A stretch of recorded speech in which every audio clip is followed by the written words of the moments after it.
Hey, what's going on, guys? Bflattened here with a brand new episode of the Daily Weekly, where we cover daily and weekly missions that reset every single Thursday. Hopefully we'll be able to cover something that you may not be familiar with. So we're going to be starting off with Katagawa Jr. by popular request. It was requested a few times last week that I do this. My apologies for not including it in last week's Daily Weekly, but I'm glad that you guys told me about it. So there is a easy way to blow up Katagawa Jr. Your goal is to basically on spawn is to hit Katagawa Jr. and the transformer box right beside him. I usually use like a plague bearer, works pretty well. I use my phase cast action skill to blow him up. The yellow cake works well. Moses iron bear works pretty well. Usually rocket launchers or anything with like splash damage of some sorts will be able to work really well. But here's Tandava just by itself. You can hit him and then you hit the transformer and then he just dies in one hit. If he does end up teleporting away from you, there's other transformer boxes that he steps beside, like one there, one there, one there, and there's one right here as well. These transformer boxes are going to be not only blowing up his shield, but they're also going to be blowing up the majority of his HP. Usually, in one-shots him, there is a glitch that goes on right now that is still in the game, that allows you to one-shot Katagawa Jr. with no problems and with ease, just like that. Next up on the list, we have Rackman. Now, Rackman is kind of like Rackman from Borderlands 2. We want to go to Carnivora for this one, and we end up spawning inside Carnivora here. I'm going to go ahead and skip ahead to where he is, but you want to go out into like the big open field that's there, spawn a vehicle, and then you'll be able to see the Rackman sign in the sky. So we're going to go ahead and just skip through this area, and then I'll show you guys where that sign can be found.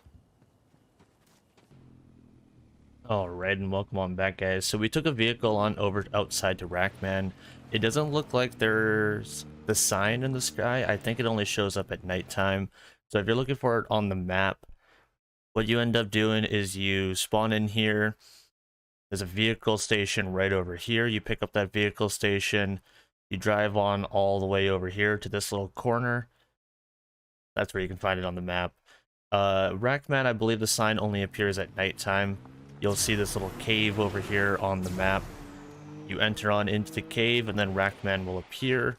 You kill him off, and then that'll complete the daily challenge for you. Just to show that he is in here, let's go ahead and kill him now. And this little cave here, you'll see all the little racks around here. And Rackman spawns in this little corner here. Go ahead and kill him off, and there we go. Rackman is complete. Alright, so next on the list we have the Indotyrant. Indotyrant is on Eden 6. And now there's a pretty fast way to get to Endotyrant. You'll find him in Floodmoor Basin. You go ahead and you teleport to the lodge area in Floodmoor Basin, and you can actually get here rather quickly. The easiest way to do it is you can just jump off the side. You can go down the elevator, pick up a vehicle, and jump off the side to find the Endotyrant. It's usually what I end up doing. So you can take the elevator over here from spawn in Naughty Peak. At the bottom of the elevator, you'll be able to spawn a vehicle. The vehicle you drive off the edge, and then you can just run over to Endotyrant from there. So we go down to the vehicle, spawn the vehicle, take it down the little pathway here, take it all the way to the end, and there'll be a little spot where you can drive off of before you can take it down to Endotyrant. Right down here. So you drive off over here. You'll take a left at this little like pond puddle thingy, and the Endotyrant will spawn a little bit later on down the little pond thing over here. And there's the Endotyrant there. Alternatively, if you don't want to use a vehicle, you can just go out the front door of the Naughty Peak, because that's Naughty Peak right up there. You can just run outside, you can jump down here, and then you can run on over. So if you'd rather take a vehicle, you can take the vehicle that I just took, or you can just run off the edge and you can walk over to them, whichever is faster for you. So you have a snowdrift, it'll be easier that way as well. Next up we have the Unstoppable, because the Unstoppable did reappear. The Unstoppable is in Ambermire, and you're going to want to go and spawn to the Rogue's Hollow, fast travels point. There's a few things that you could do here, so we'll actually pick up a double. The Psycho Billies are also on the way. I did cover this last week, but since Unstoppable reappeared this week, we'll recover him. So you'll go over to the window, you'll jump on out the window, you can land on the tree trunk. The Psycho Billies will spawn in here. So if you have the Psycho Billies, that's where you can get them.